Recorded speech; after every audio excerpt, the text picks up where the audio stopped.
کفر کے معاشروں کے اندر بھی یہ پایا جا رہا ہے کہ ہمسائے کو تکلیف نہیں دینی، کسی کو دکھ نہیں دینا، فراڈ نہیں کرنا، جھوٹ نہیں بولنا، 2 نمبر چیز نہیں بیچنی۔ یار ہمارے سامنے حضور کی تعلیمات ہوں، اتنا نور برس رہا ہو ان کی سیرت کے انوار کا، اور پھر بھی جو جان بچانے والی دوائیاں ہیں ان کے اندر بھی ہم ملاوٹ کرتے ہیں۔ ہمیں شرم آنی چاہیے، ہم کھڑے کہاں ہیں؟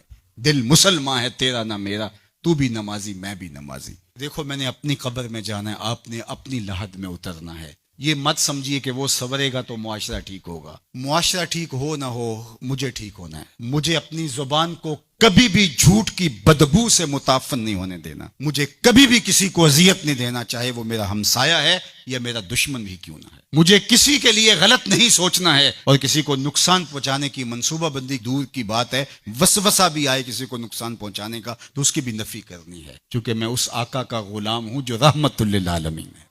کچھ لوگ یہ فلسفہ ان دنوں کے اندر بیان کرتے ہیں کہ قربانی کرنے کی بجائے اتنے پیسے کسی غریب کے گھر دے دیے جائے تو یہ اچھی بات ہے۔ تو اسلام کب اس عمل سے روکتا ہے؟ غریب کی مدد کیجیے، صرف عید کے دن ہی نہیں، مینڈے کی جگہ ہی نہیں، بلکہ اسلام تو راہ خدا میں جانور ذبح کر کے اسی جذبے کو بیدار کرنا چاہتا ہے کہ تمہیں گوشت کی ضرورت بھی نہیں تھی پھر بھی تم نے ذبح کر دیا، تو جہاں ضرورت ہوگی اور تمہاری ہمسائیگی میں، تمہارے اطراف میں جب کوئی غریب ہوگا تو پھر تم اس کے لیے ذبح کیوں نہیں کرو گے؟ اس کے لیے تم ایثار کیوں نہیں کرو گے؟ تو ان 3 ایام کے اندر سب سے افضل عمل راہ خدا کے اندر خون بہانا ہے۔ اللہ کے محبوب علیہ الصلوۃ والسلام کی خدمت میں مینڈے لائے گئے جو چتکبرے تھے، اور حضور علیہ الصلوۃ والسلام نے اپنے مبارک ہاتھ سے ان کو ذبح کیا۔ چھری کی نوک حلق کے اوپر رکھ کے پورا وزن ڈال دیا، گلا کٹ گیا، خون بہنے لگا۔ ابراہیم علیہ السلام آنکھوں سے پٹی کھولتے ہیں تو دیکھتے ہیں کہ بیٹا سمجھ کے جس کو ذبح کیا وہ تو دمبا تھا،